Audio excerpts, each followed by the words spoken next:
morning, world. Welcome to the Rise Up with Dragon podcast with your host, Dragon.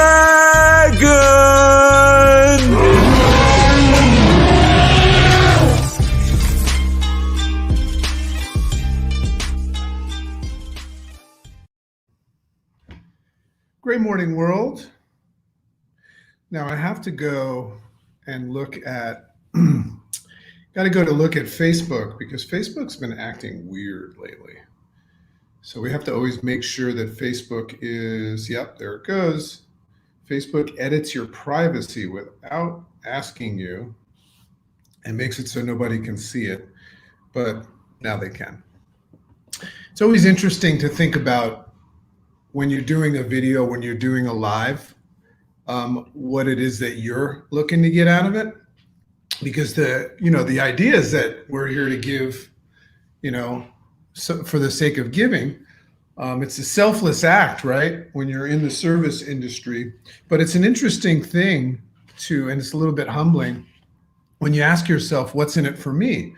And what I always find interesting, even when I was doing humanitarian work, when I would ask what I was looking to get out of it, I would typically say things like, oh, I need nothing, this is not for me. I'm an angel from heaven and I just want to serve the world. But then and I've spoken about this before, I was kind of called on that. And I was basically told that's bullshit. Of course you get something out of it. You're getting that great feeling of helping other people. So anyway, that was on my mind this morning. I'm always kind of like doing a self-assessment on myself. And I think everybody could benefit from that. So just that idea of just assessing, when you're in that mode of offering things to others, what's in it for you? There's always in it for you. You wouldn't be doing it if there was nothing in it for you. So great morning, everyone. I see that my chicken is here. Great morning, my lovely chicken. Love you. What a wonderful world it is when you can wake up with the chicken. You'll notice if you're watching on the video, and if you're not, you can imagine it. We have the motto of our home up on the wall, and it says "Live simply." And I just love that. Love that idea. We're minimalists, and we love to just simplify our life. And what that means is to just surround ourselves with things that actually matter. And I see somebody popping in. I can't see who you are because for some reason with StreamYard, we can't read the name of the user, but it says, "Great morning all, make someone's day today." So maybe you can check in and claim that good thing that you just said. Collect memories, know things. That's what Chicken says. That's right. So live simply. And what I'm going to do is I'm going to simply share something with you this morning. Part of my writing and just a cool concept. And the purpose of the Rise Up with Dragon podcast is to really help you kind of unlock your potential and the possibilities that this day has for you, and just hand you the keys to winning the day. I'm very, very big on a morning routine. And this is part of my morning routine. And part of my morning routine is delving out some things that I've discovered in my morning routine. I've got this whole thing called the Rise Up Great Day Morning. That's why I always greet you with a great morning, because I always thought it was funny how people would say good morning, and I would say, is it? Maybe it's great. And I do a lot of writing, I do a lot of journal entries, and that's what I'm always sharing here with you. And as a reminder, it always helps me. It helps me to unpack my journal entries and take a look at whether or not they make sense. Because when you have an idea in the morning, sometimes when I start journaling in the morning, it doesn't make any sense. I just start saying, hello, great morning. I'm just going to write a little bit right now. I'll actually write that sometimes. But then about 4 or 5 sentences in, I'll get inspired and I'll receive some sort of a message and I'll start writing about it. So for all of you that are interested in getting into journaling, one of the things that holds people back from journaling is this idea of, well, I don't know what to write about. But journaling is something that kind of like unfolds. It's an organic process. if you just start writing. So I always offer people the easiest way to start journaling is to just write the date down, and make a statement of physical, mental, and financial goals that day. Here's what's going to happen today, and you just start writing that, and you'll always find inspiration because you have so much in you. You have so much in you to offer, but when you write it down, it actually becomes a thing, and you start. When you're writing, you're talking to yourself. And when you're talking to yourself, you're starting to learn that you have some things to say. And sometimes you write some things that are pretty cool. So after I have that journal entry and I give you the visual, it's usually like a page and a half because I write for about 15 minutes. And then all of a sudden you say, wow, this is pretty cool. Let's see if I share it, if I put it out there and share it with others, let's see if it makes sense to them. But what I find is that when I'm talking right now and I'm sharing my thoughts, they're becoming things, so some people use affirmations, and I'm a big fan of affirmations. One of my favorite affirmations every day is that I accept the possibility of greatness. One of the ones I used to use that I was taught by my mentor, Larry Markson, who we had a great session with last night, was that I'm an irresistible magnet with the absolute power to attract everything that I desire. So we can do it that way. But what I love is I love taking a journal entry, which came from the heart, just organically flowed onto this piece of paper. And by explaining it to you, it's an affirmation of another sort. So journaling, great idea. Love it. Hashtag great idea. So today's journal entry is called No Thing. So we're streaming live on Facebook. We're also streaming live on my YouTube channel, Rise Up with Dragon. But I've also got the Clubhouse room open. If you want to find me on Clubhouse is really cool. We always, after my Rise Up right now, the podcast will stop and then we'll go live in the Clubhouse if anybody's there and wants to just talk about it a little bit. I love to get feedback and I love to have that organic discussion with people. So if you're not on Clubhouse, sign up for it. It's free. You need to get an invite for it. I've actually got one more invite if somebody reaches out to me and says, please invite me. But you can find me in there at Makes Sense. You probably locate my name as well, J.C. Dornick. But I'm at Makes Sense. And you'll see once you follow someone, you'll see their show today is called Win the Day, Rise Up with Dragon. So in any case, let's get into this one. Let's get into this. I love this. Very, very Zen concept. So I call this no thing. So I like the idea of nothing, right? But I like to break words down like no thing. We got a cat trying to get in. Our favorite thing to do, and when I say our, I mean Chicken and I, our favorite thing to do now is no thing, right? So first of all, nothing is a thing, right? Just like nowhere, if you're going nowhere, that's a place too. You could actually be on your way to nowhere. So when it comes to like being active and doing things, our favorite thing to do, it's just a little bit of a different approach, is nothing, which means just being at peace, being quiet, being with ourselves, being at peace with ourselves. And the Chicken does this fantastic podcast called Karma Minds. And she takes people through and explains it's a personal growth journey, but it's really a meditation practice. And think about what happens when you get into a meditative state. You're getting past your analytical mind and you're just being quiet and being by yourself, being with yourself. And what's cool about that is you experience like this moment where you go, I'm not thinking about anything.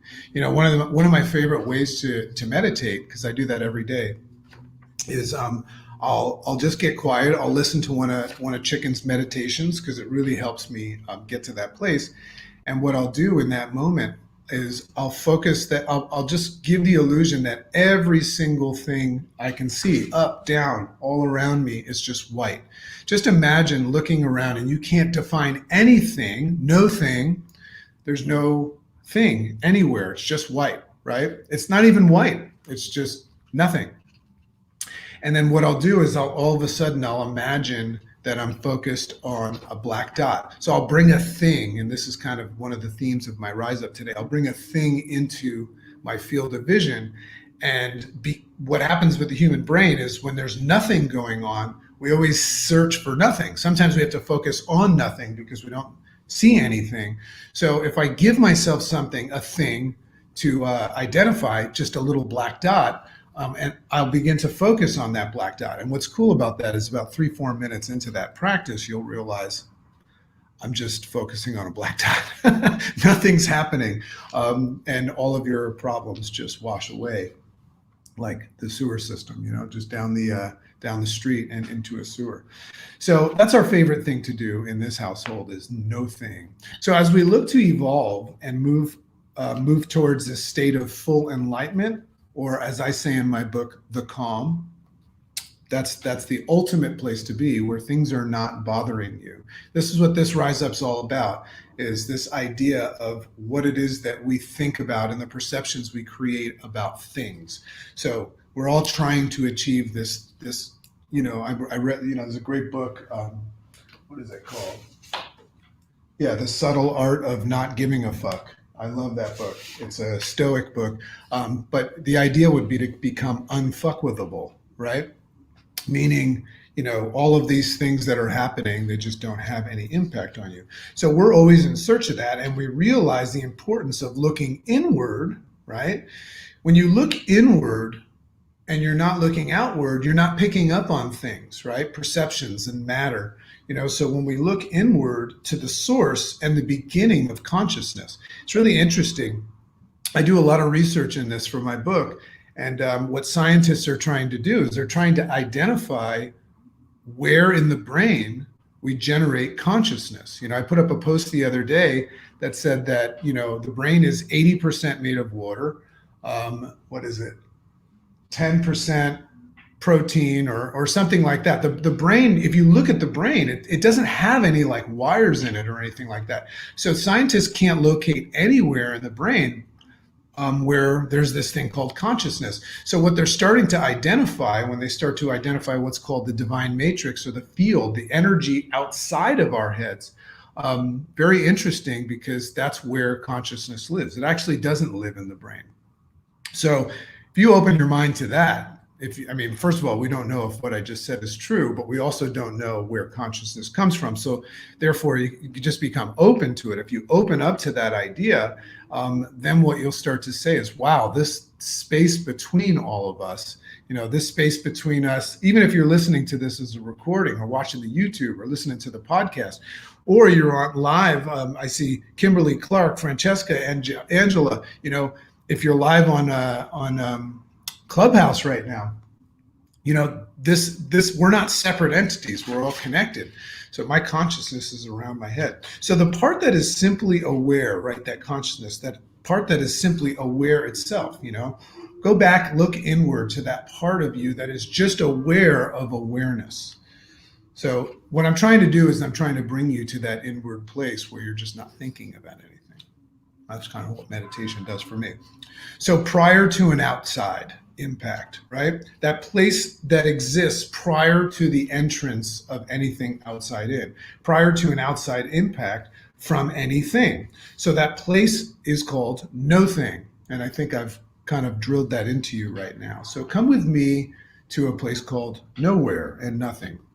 So imagine what it would be like to allow your mind to just be without perception. Just take a vacation of a different sort. When we go on vacation, we go somewhere. But imagine going on a different type of a vacation where you allow your mind to just be without perception.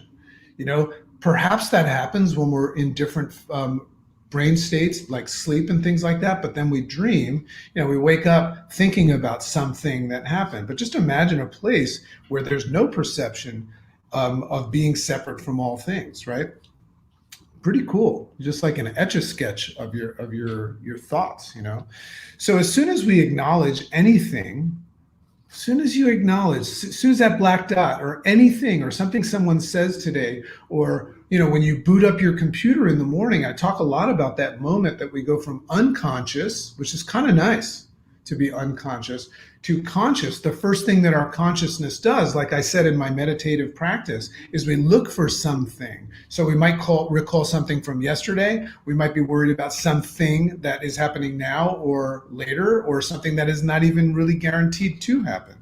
But that's what happens. As soon as we acknowledge anything that and we become aware of that thing and we begin the process, as soon as you identify the thing, begin the process of creating a perception and a concept of that thing based on what it is that we've learned or how we've been programmed. So that's another interesting concept is, there's a lot of people that believe that this is all just a game, a simulation. And who's created the simulation? You, because you're the one that is perceiving what's going on around you. Pretty cool. And your perception is really just like a computer. It's based on this program. In fact, your analytical mind, how you break things down and make sense of things, that's part of your program. So really, really interesting to think about that stuff, because then you start to go into this place where maybe I am in control. Maybe I can put my hands on the control. And I did a Rise Up called Dear Mr. Fantasy. It just reminds you that good day or bad day, optimistic or pessimistic, they're all fantasies. They're all just things that you have come up with. So when we can move past the separateness of all things and realize that things are all necessary extensions of the main thing, that main thing is nothing. Now, I don't know if you're following me right now, but and you're probably saying this guy's lost his mind, but wouldn't that be nice to lose your mind? So that main thing is no thing. So no thing refers to this idea that there is no need to choose any side of anything, stating it good or bad, claiming it or stating it good or bad, as one doesn't exist without the other. So that's an interesting practice, is when you create a perception, now you know where perceptions come from, right? And as soon as you grab onto a perception, you're not in that place of no thing right now. You're in the thing, right? You're dwelling on it, and you're getting all fired up about it. Sometimes we get heated about it, but think about it. When you create that perception, stop for a second and challenge yourself and say, am I right?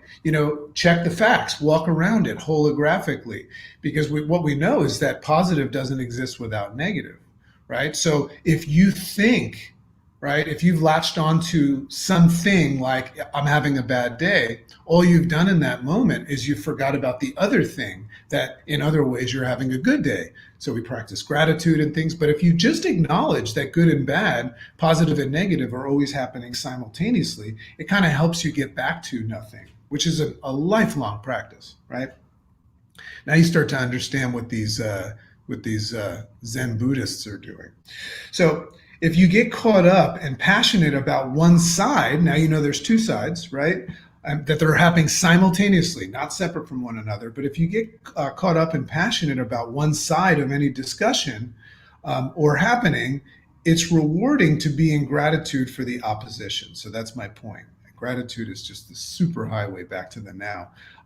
Gratitude for the opposition of your stance, for without it, your side wouldn't be a side. How cool is that? If you're choosing a side right now, right? If you're happy and you know it, clap your hands, right? If you're choosing a side right now, your side wouldn't exist without the other side. If you claim that you're having a good day, well, if you never experienced a bad day, if you don't know what it's like to be on the opposite side of a good day, how would you even know what you were having a good day? So that's a fun thing, in practice to do, is to say, well, how am I experiencing what I'm experiencing, good or bad, right? Well, I'll tell you how. I know what it's like on the other side. And we have a tendency to run from the other side, or maybe even dwell on the other side. So use politics, for example. Right? If you're happy with the new president, just an example, Dragon never takes a side, but if you're happy with the new president and the change that's just happened, would that excitement exist if you didn't have bad feelings about the other side? So how can we turn that around? If you're unhappy with this side right now, well, it wouldn't exist without the acknowledgement of the other, but they're both simultaneously happening and they're both necessary. So what's cool about that is, if you're happy right now, you should be in gratitude for where you've been, because it's given you the ability to be happy. If you're upset right now, well, you should have gratitude for that upset state, because it just makes you appreciate something that you've lost. It's all good. Dragon, how are you doing? That's what people say. I say it's all good. Oh, this is cool. I see a lot of people coming in. See Robin, Frank. It's cool. The StreamYard is working. Very, very scary to stream on multiple channels. Got the podcast at iTunes, Rise Up with Dragon. We're on YouTube, and we're on all these Facebook channels. And part of me is saying, like, I wonder if anybody can see me. I wonder if anybody cares.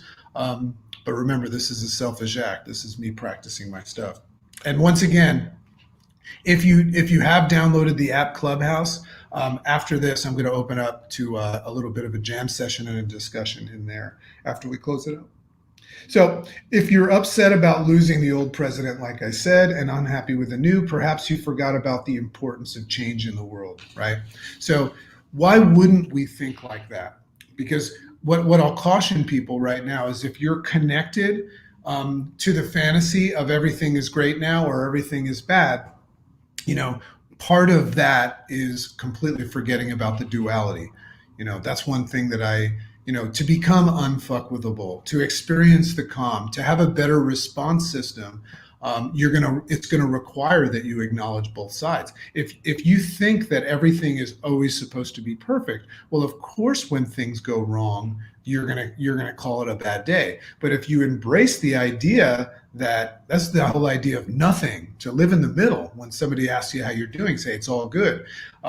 So you have to just acknowledge both sides, and that's a better response system. So if something happens today, it's not going to happen to me, right? It's just part of what I identified happening. And I also start to learn how to put my hands on the controls and just start creating my own reality. So we can go down that, great stuff on the simulation theory. So I've found peace and calm and joy in appreciating both sides of things and not choosing one. So that's the first thing you need to understand to get to the place of no thing, is you don't choose a thing, right? And that's a struggle for human beings because we've been raised to think that we're supposed to pick a side and take a stand. When I see somebody get really heated about it, I won't challenge them because then they'll get more heated.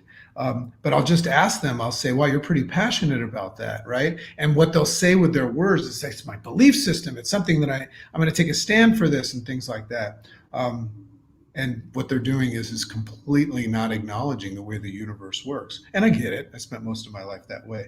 So I can tell you that one side makes me smile and the other frown, right? We can, it's okay to acknowledge which side you like better, but not to pretend that they don't exist, right?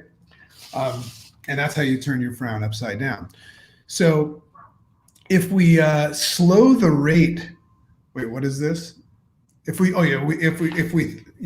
look at the rate of things and we slow it down and we take a side, it creates negative energy. So as soon as you create, even if you choose the perceived positive side, a lot of times we choose the positive side of things, but it's a negative side because it gets you in a below the line, irresponsible manner. I mean, when somebody's all fired up about something that they believe in that moment, are they taking care of their kids? Are they taking their wife out on a date?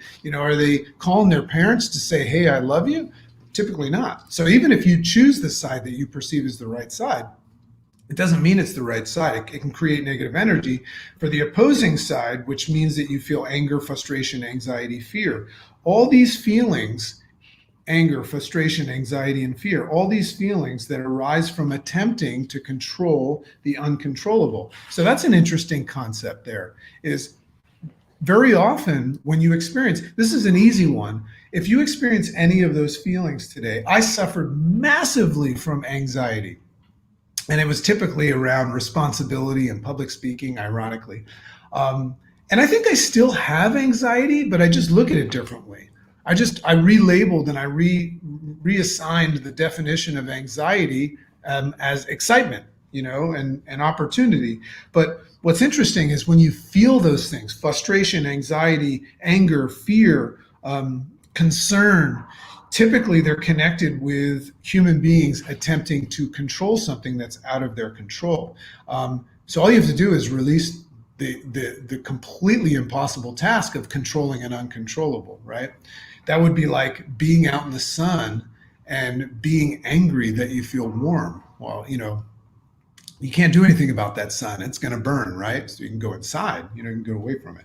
So uncontrollable because the opposite always exists and it always is omnipresent, right? So that's that idea right now is, if I observe something, and I typically observe it by feeling a certain way first, and I notice I'm feeling that because of an uncontrollable, it's such a great idea to look at the other side and say, it doesn't have to be this way. I can reclaim control. And the easiest way to reclaim control is to stop trying to control uncontrollable things. That's how you reclaim control. By not trying to do something that's impossible. So acknowledging this duality, this is the big takeaway. Acknowledging this duality and the fact that we can control our moods, personalities, and life experience simply by appreciating both sides. And that's the big takeaway here. You're just completely in a different state when you realize how to reclaim control of your life. And that's kind of why I'm always seeking to get back to this place of nothing, right? How much, to what degree do you allow things in general to make you happy or sad? I think that high and low is where we get crazy.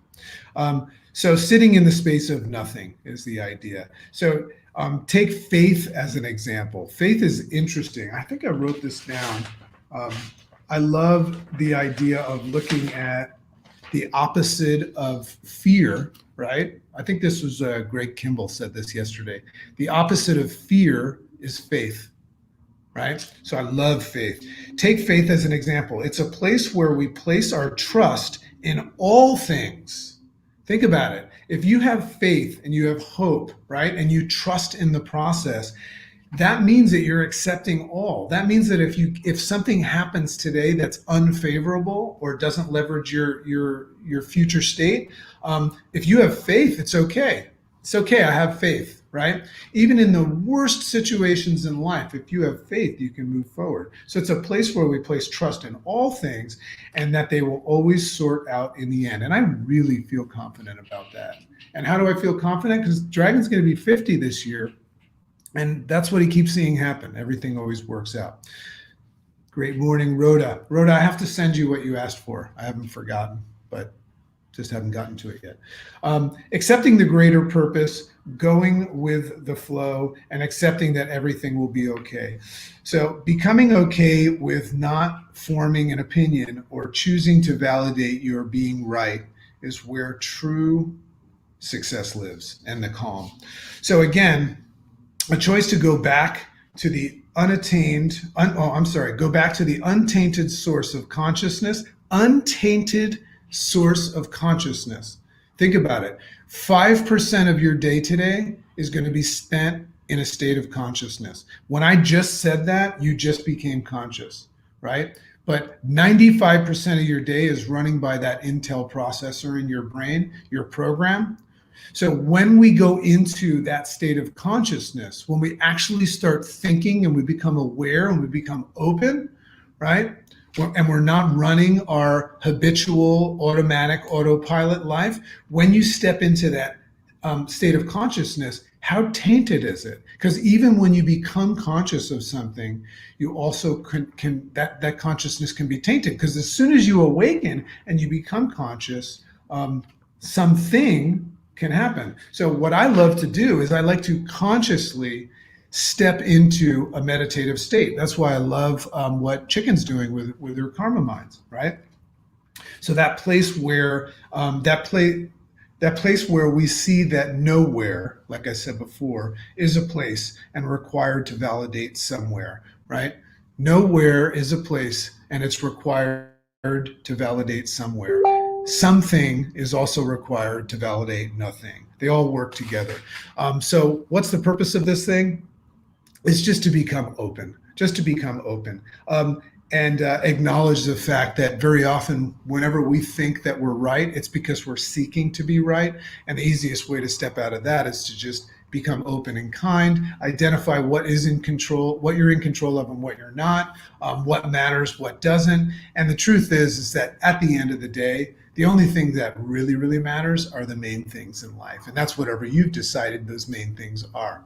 So hope you enjoyed this. That is the end of the Rise Up with Dragon podcast. So we'll end it with our little outro. Love and appreciate you. Find me on Instagram at IG. You can DM me there and ask for different topics or ask me questions. That guy, JC Dordick, Clubhouse is at Makes Sense. I'll be jumping in there now, talk to some friends. And you can find it on YouTube at Rise Up with Dragon podcast, Rise Up with Dragon. Love and appreciate you.